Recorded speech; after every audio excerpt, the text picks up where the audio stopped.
오늘 요한복음 3장 22절에서 36절까지의 말씀 우리 함께 읽도록 하겠습니다.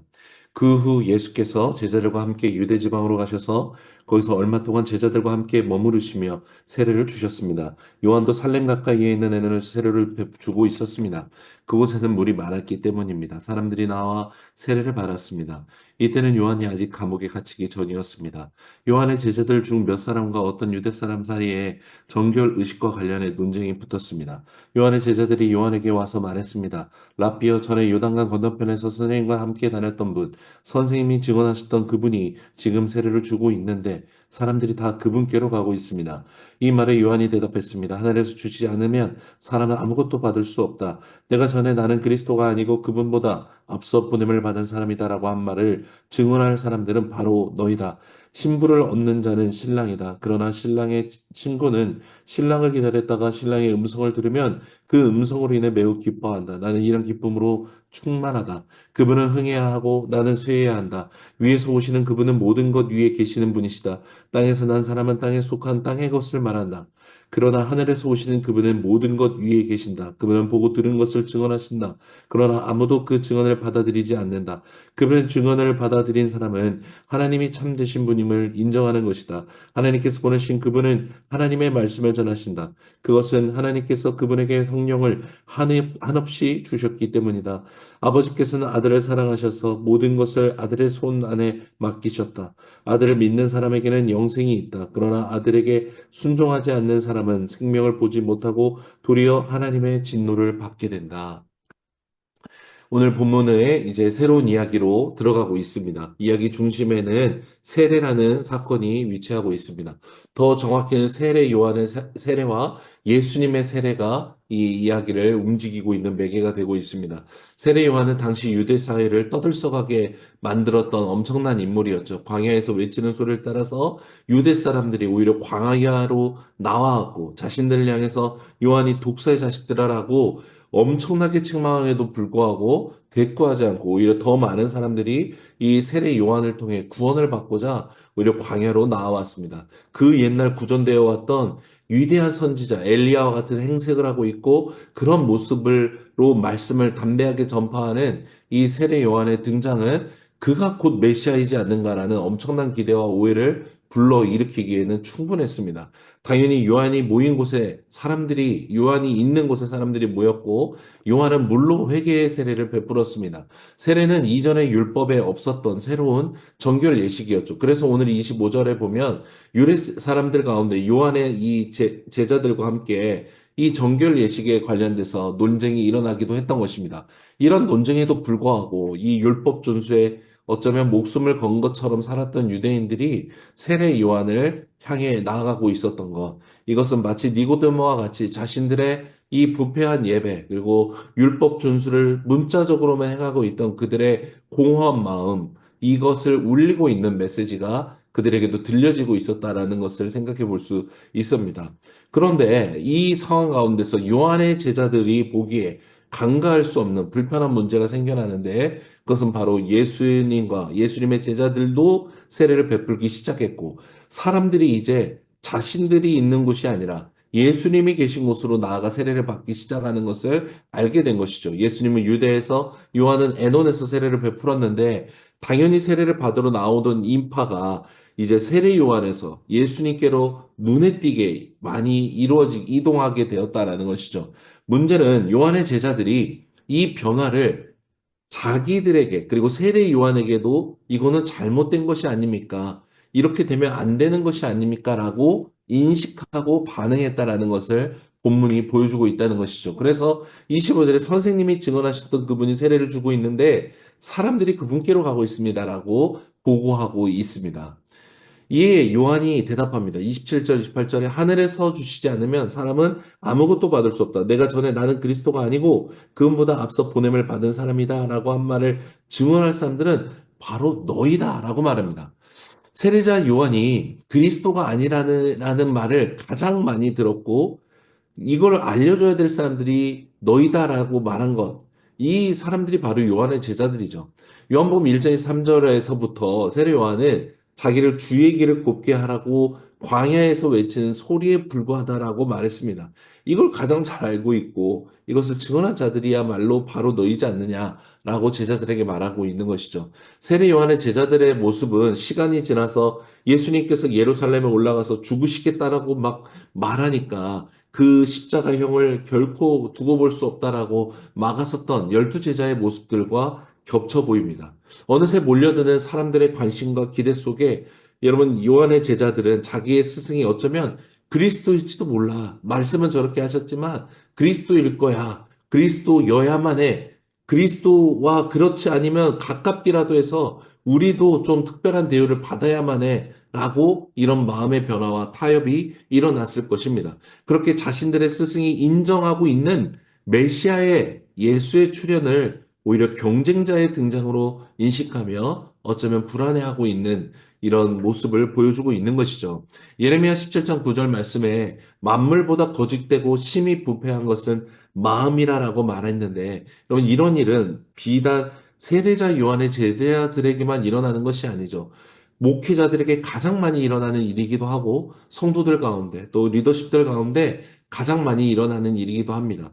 교회가 예수께서 내가 너희를 사랑한 것 같이 너희가 서로 사랑하여 내 제자인 것을 알게 하라라고 말씀하셨음에도 불구하고 에베소 말씀에 서로 하나로 연결되어지고 하나로 이어져 가라고 말씀하셨음에도 불구하고 하나됨을 선택하지 않고 오히려 끊어짐을 선택하고 분열됨을 선택하고 그 사람과 사귀지 않기로 결단하고 있는 이유는 우리를 구원하시기에 생명을 주신 예수님의 명령과 부탁보다 알량한 내 자존심과 내 기질과 내 탐욕과 내 교만이 더 크기 때문입니다.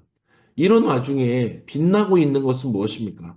주의 길을 곱게 하기 위해 광야에서 외치는 소리에 불과하다라고 말했던 세례자 요한의 모습입니다. 세례 요한의 제자들을 향해 자기의 정체, 자기의 부르심을 정확하게 다시 말해주고 있습니다.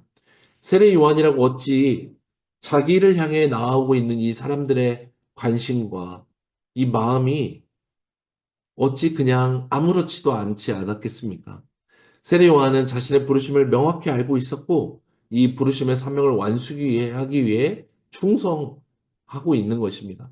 오늘 24절을 보면 요한과 예수님의 사랑 사역은 요한이 아직 감옥에 갇히기 전이었기 때문에 일시적으로 겹친 것입니다.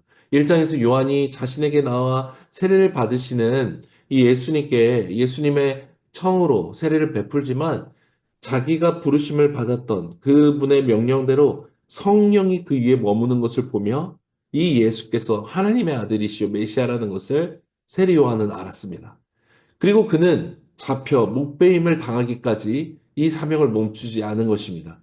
이 중간에 이 세례의 사건이 겹치고 있는 것이죠. 세례 요한은 자기가 예수님께 세례를 베풀면서 성령이 임한 예수님을 보면서 그대로 자신의 사역을 그냥 종료한 게 아닙니다. 끝까지 자기를 부르신 분의 그 부르심에 합당하도록 충성하고 있는 것입니다. 여자가 낳은 자 중에 가장 큰 자라고 인정받은 세례 요한. 그가 이토록 하나님께 칭찬을 받은 이유는 태중으로부터 죽는 날까지 오직 하나님의 영광을 위해 충성했기 때문일 것입니다. 세례 요한은 자기는 물로 세례를 주지만 1장 33절에 보면 예수님을 향해 성령으로 세례를 베푸실 분이라고 말합니다. 자기의 사역은 일시적이고 제한적이고 부족한 사역에 불과하다는 것을 요한은 알았어요. 여러분, 그러면 되게 많은 사람들이 교만해지거나 나태해집니다. 반대로 사람들의 인기를 얻으면 자기 영광을 구하고 자기가 메시아인 양 변질되기 쉽습니다. 그러나 세례요한은 처음부터 끝까지 한계적인 자기의 사역과 자기의 부르심을 공개적으로 인정합니다. 그리고 한계가 없으신 분, 영원한 구원을 이루실 분이신 예수님께 모든 영광을 돌리고 있습니다. 30절 말씀 그대로 요한의 평생의 소원은 그분은 흥하는 것이요 나는 쇠해지는 것이었습니다. 오늘 요한은 자기 제자들에게 자기의 이 사명의 위치와 부르심을 이 비유하는데 자기를 신랑의 친구다라고 말합니다. 29절이죠. 그럼 결혼해 보신 분들은 다 알지만 결혼식 당일에 준비해야 될 것이 굉장히 많죠. 그 중에 빼놓을 수 없이 중요한 것이 축의금 접수를 받는 사람입니다. 이 워낙 많은 돈을 다뤄야 하기 때문에 형제나 친척이 없으면 가장 신뢰할 수 있는 친구에게 부탁을 하곤 합니다. 특별히 요즘 젊은 세대들은 이 많은 가족이나 친척이 없기 때문에 친구들이 그런 일들을 많이 감당하는 것을 볼 수 있습니다. 또 결혼식 당일에 이 신랑과 신부가 정신이 없기 때문에 개인적으로 축의금을 전해주거나 선물을 주거나 또 결혼식을 진행함에 있어서 정말 급한 부탁들을 치러줄 친구들을 곁에 두고 결혼식을 치르는 것이 일반입니다. 여러분, 이 일을 부탁받은 친구들은 되게 너무나 기뻐하며 그 일을 행하죠. 아무도 자기를 주목하지 않고 정말 허드렛 일을 해야 되고 종과 같은 일을 해야 되고 땀을 흘려야 되고 똑같이 멋진 옷을 입고 높은 굽에 구두를 신었지만 정신없이 뛰어다녀야 되는 일을 하지만 전혀 그 일을 어려워하지 않습니다.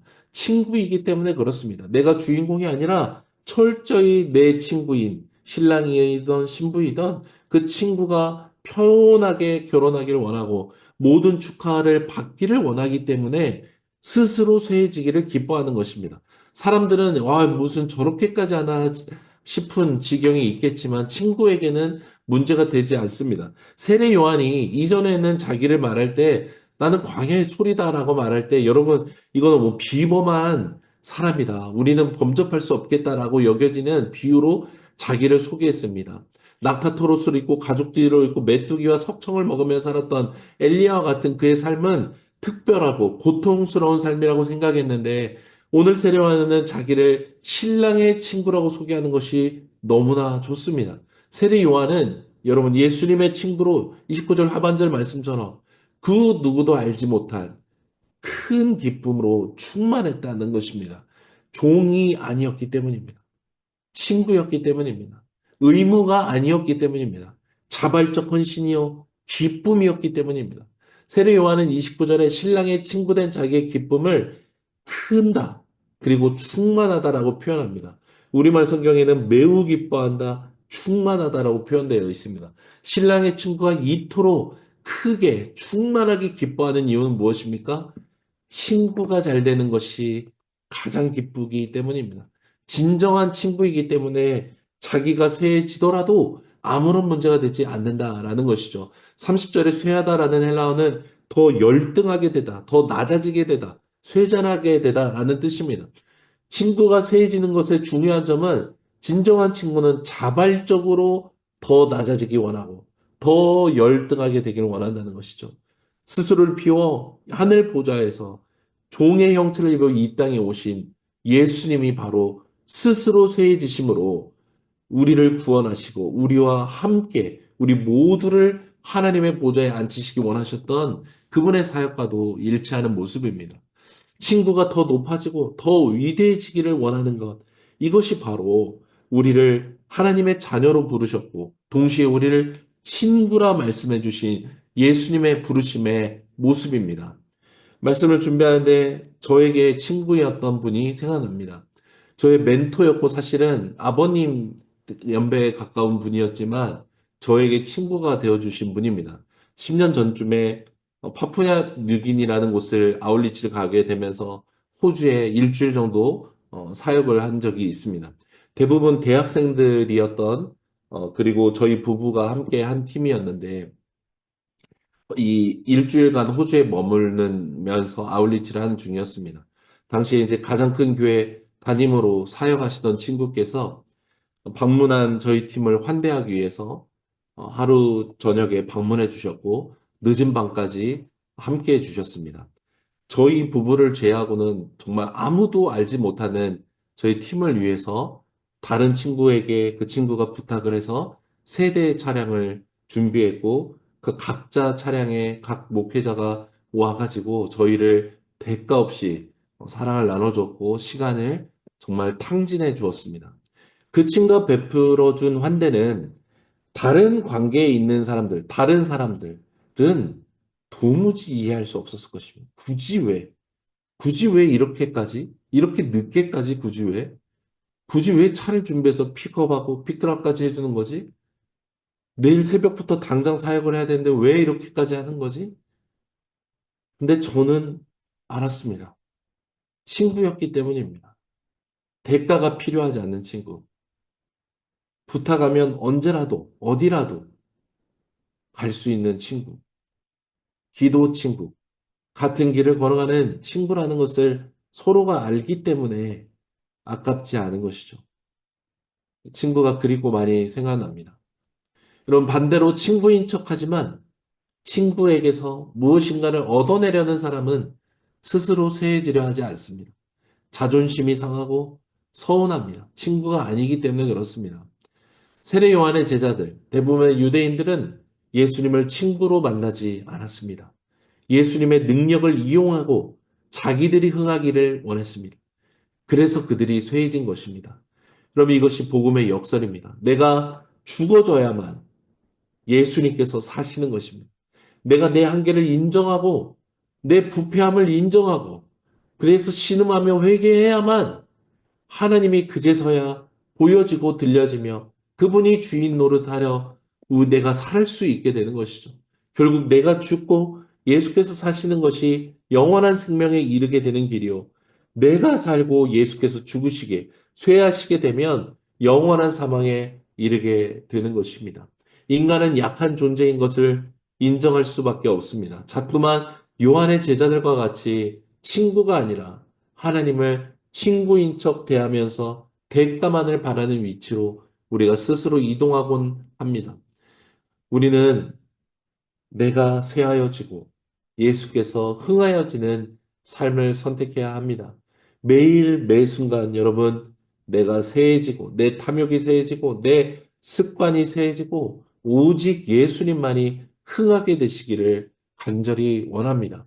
내가 쇠해지고 예수께서 흥하여지는 것은 여러분 순종에 달려 있습니다. 오늘 말씀에도 이 순종을 36절에 강조하며 마치고 있는데 오늘을 예수님께 순종하십시오. 친구가 되기십시오. 자발적 사랑과 순종으로 친구의 자리로 돌아가십시오. 구체적으로 더 권면하자면 여러분 시편 119편에 시편 저자가 간절한 소망을 담아 삶의 모든 순간마다 오직 하나님의 말씀을 새기고 붙잡고 의지해 살아가도록 그렇게 오늘의 삶을 디자인해 가십시오. 여러분, 오늘의 작은 시간을 사용하는 것을 바꾸면 우리의 존재는 반드시 바뀌게 되어 있습니다.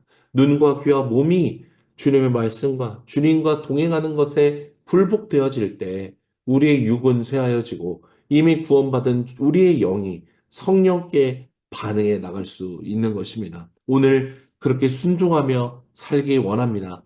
예수님의 친구로 살아가는 저와 여러분 되기를 간절히 기도합니다.